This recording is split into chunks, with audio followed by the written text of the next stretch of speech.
ఏంటి అందరికీ నమస్తే. నా రావణ్ బాస్ పార్ట్ 56. కాసేపు ఆగి వినయ్ ఉద్దేశం ఏంటో చూచాయిగా అర్థం అవగా గాఢంగా ఊపిరి వదిలి ఆ అవును అయితే కనుబొమ్మలు ముడివేసి అడిగాడు ఆకాష్. మరెందుకని తనకు ప్రతి విషయంలో తోడుగా ఉంటున్నావు, ఎందుకు తనని కాపాడుతున్నావు అని గొంతు పెంచి అడిగాడు.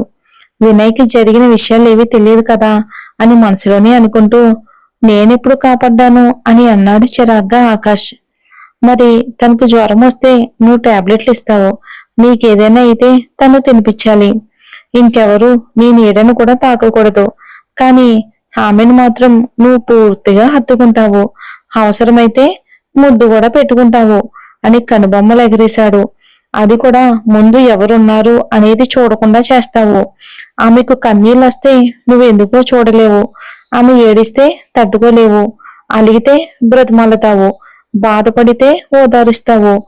అయినా సరే ఆద్య అంటే నీకు కోపం అని అంటూ ఆలోచిస్తున్న ఆకాశ్ వంక చూసి గాఢంగా ఊపిరి వదిలి క్షణం ఆగి తనని ప్రేమిస్తున్నావా అని అడిగాడు. అతని కళ్ళల్లోకి సూటిగా చూస్తూ వినయ్. కట్ట పాయింట్ పట్టాడు వినయ్. వినయ్ మాటలతో పొళ్ళు కొరుకుతూ పిడికిలు బిగించాడు ఆకాష్. అతని కోపాన్ని చూసి కాస్త కూడా అర్థం కాలేదు వినయ్కి. వింటున్నా కదా అని ఏది పడితే అది మాట్లాడతావేరా అంటూ ఎర్రబడిన కళ్ళతో వినయ్కేసి చూసి నువ్వు అడిగిన ప్రశ్నలన్నిటికీ నా దగ్గర సమాధానాలు ఉన్నాయి అంటూ క్షణం ఆగి అవును కాపాడ్డాను, అక్కడ ఉన్నంత వరకు తను మన బాధ్యత, ఒకవేళ తనకి ఏదైనా అయితే మన కంపెనీ రెస్పాన్సిబిలిటీ తీసుకోవాల్సి వస్తుంది, ఇక అంత రిస్క్ తీసుకోదలుచుకోలేదు అన్నది. ఆ పృథ్వీగాడ్ అంటే భయమని చెప్పింది. బహుశా వాడు దీన్ని ఏడిపిస్తూ ఉండొచ్చుగా, వాడు ముందు నుండే నా శత్రువు, ఇప్పుడు దానికి కూడా శత్రువు అని తెలిసింది కాబట్టి 2 కారణాలతో వారిని నేలమట్టం చెయ్యాలని ప్లాన్ చేస్తున్నాను. అఫ్ కోర్స్ కాపాడుతున్నాను, ఎందుకంటే నా ఎదుట ఉన్న శత్రువు కూడా నా అంత బలవంతుడై ఉండాలి. అది అలా ఏడుస్తూ భయపడుతూ ఉంటే నాకు చిరాకేసింది. వాడి ఆలోచనల నుంచి బయటపడేయడానికి దానిని ప్రయత్నించాను. అది మళ్ళీ మామూలు అయిపోతే దాని పొగరంతా బయటపడడానికి ఎంతో కాలం పట్టదు. అప్పుడు దాని సంగతి చూడటానికి నాకు ఎక్కువ కాలం పట్టదు. ఎప్పటికైనా సరే నాకు దాని మీదున్న ఫీలింగ్ కోపం ఒక్కటే. అది నువ్వు గుర్తుపెట్టుకో. ఈ పిచ్చి పిచ్చి ఆలోచనలన్నీ మానేసి పడుకో పో అంటాడు ఆకాష్ కోపంగా వినయ్తో.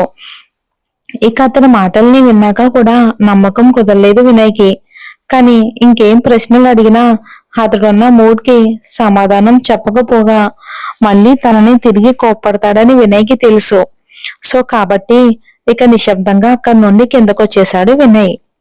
కింద ఉన్న బాల్కనీలో నిలబడి ఆకాష్ లాగానే శూన్యంలోకి చూస్తూ ఆలోచిస్తున్న ఆద్య కనపడగానే నెమ్మదిగా ఆమెని చేరుకున్నాడు వినయ్.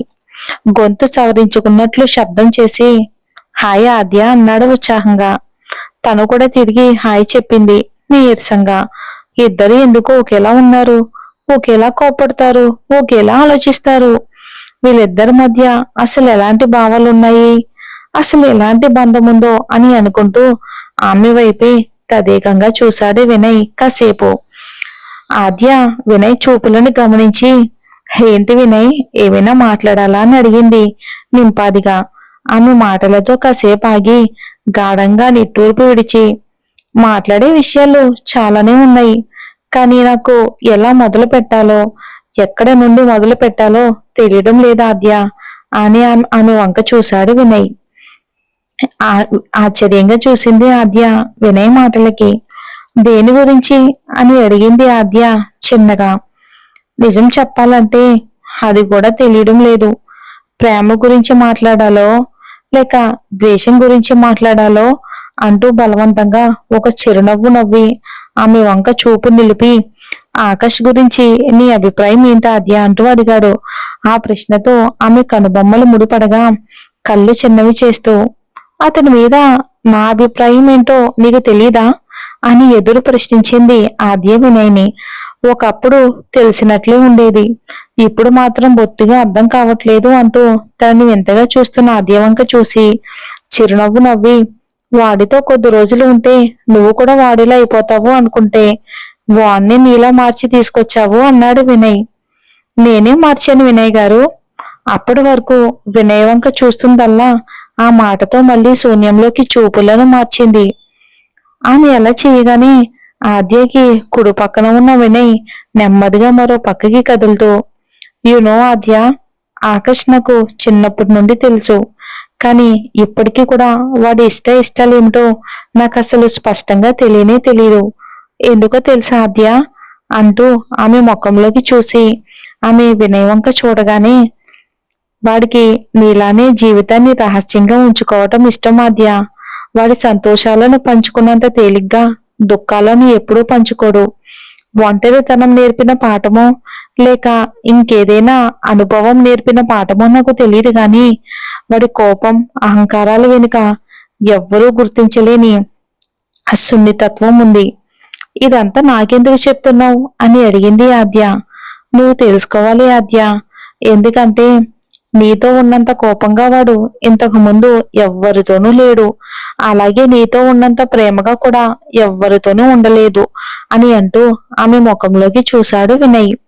నువ్వు కాస్త ఎక్కువగా ఆలోచిస్తున్నావు వినయ్. ఇవే మాటలు నీ ఫ్రెండ్ దగ్గర అనుంటే అతనికి నా మీద ఎంత ద్వేషం ఉందో నీకు క్షణాల్లోనే తెలిసిపోయేది. ప్రేమ అన్న మాటకు అతని జీవితంలో చోటుందేమో కానీ నా జీవితంలో మాత్రం ఎట్టి పరిస్థితిలో ఆ మాటకు చోటే లేదు. నన్ను కొన్నిసార్లు కాపాడినంత మాత్రాన అదే ప్రేమ అనుకుంటే దానికంటే మూర్ఖత్వం మరొకటి ఉండదు అని చిన్నగా నిట్టూర్చి, ఇక ఇలాంటివన్నీ నా దగ్గర ఇంకెప్పుడు తీసుకురాకు అని ఒకంత గట్టిగానే చెప్పింది ఆద్య వినయ్కి. ఇక వినయ్ కూడా చేసేదేమీ లేక చిన్నగా నవ్వి, సరేలే ఇంకెప్పుడు తీసుకురానులే కాని ఆంటీ అంకుల్ని తీసుకురా, డిన్నర్ చేద్దాం అంటూ కదలబోయాడు. నాకు ఆకలిగా లేదు, అమ్మ వాళ్ళని పిలుస్తాను, మీరంతా కలిసి తినండి అంటూ లోపలికి వెళ్ళిపోయింది మారు మాట్లాడకుండా ఆద్య. అసలు అమ్ములు జీవితంలో ఏం జరుగుతుందో నాకు కాస్త కూడా అర్థం కావట్లేదండి అంటూ బాధగా అంది శాంతి చంద్రశేఖర్తో.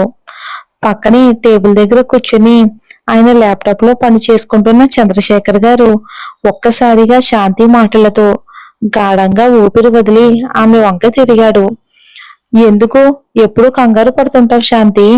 అయినా ఇప్పుడు ఏమైందని అంత హైరైన పడిపోతున్నావు అని విసుగ్గా అడిగారు ఆయన. ఇంకేం కావాలండి? అది వద్దనగానే అమెరికా వెళ్ళడం ఏంటి? అక్కడ మానేసి ఇంటికి వస్తానని రాకపోవటం ఏంటి? ఇక ఇక్కడే ఉంటానని చెప్పి అక్కడ నుండి హఠాత్తుగా మళ్ళీ ఇక్కడికి రావటం ఏంటి? ఆ ఆకాష్ మనల్ని ఇక్కడికి తీసుకుని వచ్చి పడేయడం ఏంటండి? అది ససేమిరా పెళ్లి చేసుకోనడం ఏంటి అని నిట్టూర్చి, దాని జీవితంలో దానికి ఒక తోడు అనేది ఉండక్కర్లేదా అని ఏడుస్తూ మొత్తుకుంది శాంతి ఆయన దగ్గర. ఆమె కన్నీళ్లు చూసి నెమ్మదిగా ఆమెను చేరుకుని భుజాల చుట్టూ చేతులు వేసి తనని గుండెలకు హత్తుకున్నారు చంద్రశేఖర్. ఏ ఆడపిల్ల జీవితానికి కూడా పెళ్లే పరమార్థం కాదు శాంతి.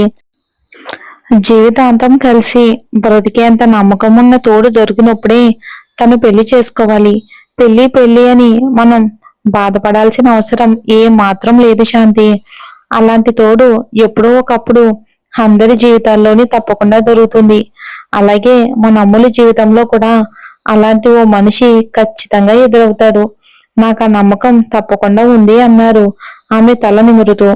దాని గురించి మీకు చెప్తే దానికి ఏదో ఒకలాగా నచ్చ చెప్తారు అనుకుంటే మీరు కూడా దానికే వత్తాదు పడతారేంటండి అని విసుక్కుంటూ ఆయన గుండెల మీద నుండి దూరంగా జరిగింది శాంతి. దానికి ఏమని నచ్చ చెప్పమంటావు శాంతి? అది తెలివైంది. దానికి ఎప్పుడు ఏం చెయ్యాలో ఎలా చెయ్యాలో తనే స్వయంగా నేర్చుకుంది. ఒంటరిగా బ్రతికేంత ధైర్యం దానికి ఉంది. ఇక అమెరికా నుండి రావటం మాట అంటావా? ఆకాష్ చెప్పాడు కదా ఆల్రెడీ ఏదో బిజినెస్ పని ఉందని. అంత పెద్ద బ్రాంచ్ కి నీ కూతురు ఎగ్జిక్యూటివ్ మేనేజర్ అంటే ఆ మాత్రం హఠాత్ ప్రయాణాలు ఉంటాయి. దానికి ఎంత కంగారు పడనక్కర్లొద్దు అంటారు ఆయన నింపాదిగా. ఆయన మాటలు వింటూ నిజమేనని ఆలోచన రాగా అంతలోనే మళ్ళీ ఓ సందేహం మనసును మెల్లిపెట్టినట్లు అయ్యేసరికి, మరి మరి మనల్ని కూడా ఇక్కడే ఎందుకునమన్నాడు అతను అని అడిగారు కాస్త భయంగా. మళ్ళీ కాసేపు ఆగి, ప్రతిదానికి అనుమాన పడద్దు శాంతి. ఏదో కొత్త ప్రాజెక్టు చేస్తున్నారంట, దాన్ని దొంగలించడానికి చాలా మంది కాచుకొని చూస్తున్నారు. ఇలాంటి పరిస్థితిలో వర్క్ కోసం ఇక్కడికి వచ్చిన మన అమ్ములు బయటే ఉంటే ఎవరికైనా తన నుండి సమాచారాన్ని దొంగలిస్తారేమోనని అనుమానంతో తనని ఇక్కడే ఉండమన్నాడు అతను. ఎలాగే ఇక్కడది కొద్ది రోజులు ఉండాలి గనక అది మన దగ్గరికి రాలేదు గనక మనల్ని ఇక్కడ ఉండమన్నాడు. ఒక రకంగా అతను మనకు మంచి చేశాడు అంటూ భార్యకు కలిగిన అనుమానాలన్నిటినీ నివృత్తి చేయగలిగాడు. కానీ ఆయన మనసు నిండా ఎన్నో ప్రశ్నలు కదులుతూనే ఉన్నాయి. ఆకాశం ఇక్కడికి ఆద్యాన్ని తీసుకురావటం దృష్ట్యా అతని మనసులో ఏదో దురుద్దేశం ఉందని ఆయనకు తోచినా, ఇలా కనుక ఉంటే ఆద్య ఎట్టి పరిస్థితుల్లోనూ అక్కడ ఉండేందుకు అంగీకరించదు. ఆద్య నిశ్శబ్దంగా ఉంది అంటే ఆమె ఆకాష్ పెట్టిన ఆంక్షలను ఒప్పుకున్నట్లే. కానీ ఎందుకు ఒప్పుకుంది ఆద్య? అక్కడ ఉండలేక ఉద్యోగం మానేసి ఇంటికి వస్తానని ఆద్య ఇప్పుడు పని మీద ఇక్కడికి రావటం ఏంటి? ఖచ్చితంగా అమెరికాలో ఏదో జరిగింది. లేకపోతే ఊరికినే వెనక్కి తిరిగే స్వభావం కాదు తనది అని నెమ్మదిగా ఆద్యతో మాట్లాడాలి అనుకున్నారు ఆయన. భార్యకు ధైర్యం చెప్పి గుమ్మం వైపుగా నడుస్తూ ఉండగానే తలుపుని ఎవరో తట్టిన శబ్దం వినబడేసరికి నడకలో కాస్త వేగం పెంచి అటుగా కదిలారు. ఆయన తలుపు తెరవగానే భోజనం చేదురుగాని రండి నాన్న అంటూ ముందుకు కదిలింది ఆద్య.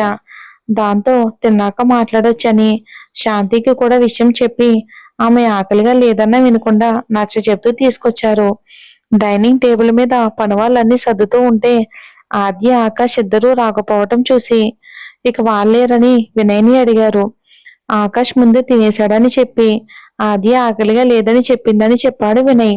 అది విన్న వెంటనే కడుపు తీపి మెల్లి పెట్టగా ఆకలి ఎందుకుండదు, నేను వెళ్ళి తీసుకొస్తానని కూర్చున్న చోట నుండి లేవబోయారు శాంతి. ఆమె నాపి నేను తీసుకొస్తానంటూ ఆద్య గదివైపు కదిలాడు చంద్రశేఖర్. ఆయనటి వెళ్ళగానే ఆంటీ అంకుల్ ఆద్యని తీసుకుని వచ్చేస్తారు, మీరు తింటూ ఉండండి అన్నాడు వినయ్. వాళ్ళ నాన్న పిలిచినంత మాత్రాన అది వస్తుందో లేదో బాబు, అది వచ్చాకే నేను తింటాను, నువ్వు తింటూ ఉండు అన్నారు. ఆవిడ ఆద్య గదివంక తొంగి చూస్తూ ఇక వినయ్ చిన్నగా నవ్వి తన ప్లేట్ను కూడా వెనక్కి తిప్పి పెట్టాడు వినయ్. కాసేపటికి ఆద్యని తీసుకుని అక్కడికి వచ్చారు చంద్రశేఖర్ గారు. నిశ్శబ్దంగా ఆయన పక్కనే కూర్చుంది ఆద్య. అంకుల్ వల్ల కాదని చెప్పారు, అంకుల్ తీసుకొచ్చారు చూసారా ఆంటీ అంటూ నవ్వుతూ ఆ నిశ్శబ్దాన్ని కాస్త బద్దలు కొట్టాడు వినయ్. అతని నవ్వులో శృతి కలుపుతూ నిజమేనంటూ నవ్వారు ఆవిడ. ఇక భోజనం సమయం అంతా వినయ్ మాటలు, అతని మాటలకు స్పందనగా శాంతి, ఇంకా చంద్రశేఖర్ గారి నవ్వులతో చాలా సంతోషకరంగా ముగిసింది. ఆద్య మాత్రం నిశ్శబ్దంగానే తింది. మధ్య మధ్యలో ఆకాష్ కోసం ఆమె మనసు ఆరాటపడినా ఆ వెతుకులాట అస్సలు మంచిది కాదని చూపులకు తనే నచ్చ చెప్పుకుంది. అందరూ ఆడపిల్లలా కాకుండా ఆమె మనసు ఆమె మాటను కాస్త వినగలుగుతుంది కాబట్టి ఆమె హృదయానికి అంతలా విరహ సమాచారం కలగలేదు మరి. అమ్ములు అంటూ లోపలికి వెళ్ళబోతున్న ఆద్యాన్ని బయటికి రమ్మంటూ పిలిచారు చంద్రశేఖర్ గారు. ఇందాక భోజనానికి ముందు తన తండ్రికి జరిగిన విషయాలను చెప్పాలని నిశ్చయించుకుని ఉండటం వలన ఆయన పిలుపుని ఆద్య అర్థం చేసుకుని బయటికి నడిచింది. లాన్లో చిన్న చిన్న మొక్కల మధ్య కాస్త చల్లటి గాలికి తనువుని తాకుతూ ఉంటే ప్రశాంతమైన వాతావరణంలో ఎదురుగా కూర్చున్నారు ఆద్య చంద్రశేఖర్. నేల చూపులు చూస్తూ ఏదో ఆలోచిస్తున్న కూతురు వంక చూసి గొంతు సవరించుకుని కళ్ళజోడిని తీసి ముందున్న టీపాయ్ మీద పెడుతూ అమ్ములు అసలేం జరిగిందిరా అని అడిగారు ఆయన లాలనగా. ఎక్కడ నుండి మొదలు పెట్టాలో తెలియక కాసేపు ఆలోచించింది తను. చెప్పడానికి సంకోచిస్తుందేమోనని అనుకుంటూ నేనెవరితోని చెప్పను, ఒకవేళ నువ్వేదైనా నిర్ణయం తీసుకుని ఉంటే దాన్ని నేను సమర్థిస్తాను అని ఇంకా సంశయంలోనే ఉన్న ఆమె ముఖం చూసి ఒకవేళ నీకు ఇంకా నీ తండ్రి మాటల మీద నమ్మకం లేకపోతే అంటూ ఆపి ఇకేమీ చెప్పలేక లేచేందుకు ప్రయత్నించాడు ఆయన. ఆయన కదలికలను గమనించి పృథ్వీ మళ్ళీ నా జీవితంలోకి వచ్చేశాడు నానా అంది ఆమె. ఆమె చెప్పిన మాటతో షాక్ తగిలినట్టుగా అవ్వగా కళ్ళు పెద్దవి చేస్తూ ఏంటి అంటూ ఒక్కసారిగా ఆయన కుర్చీలో కూలబడ్డారు భయంతో. మరి ఏం జరుగుతుందో మనం వచ్చే ఎపిసోడ్లో చూద్దాం. స్టోరీ నచ్చితే లైక్ చేసి మన ఛానల్ని సపోర్ట్ చేయండి. అలాగనే హైప్ అనే ఆప్షన్ని క్లిక్ చేయండి. నాకు కొన్ని పాయింట్లు యాడ్ అవుతాయి. Thanks for watching.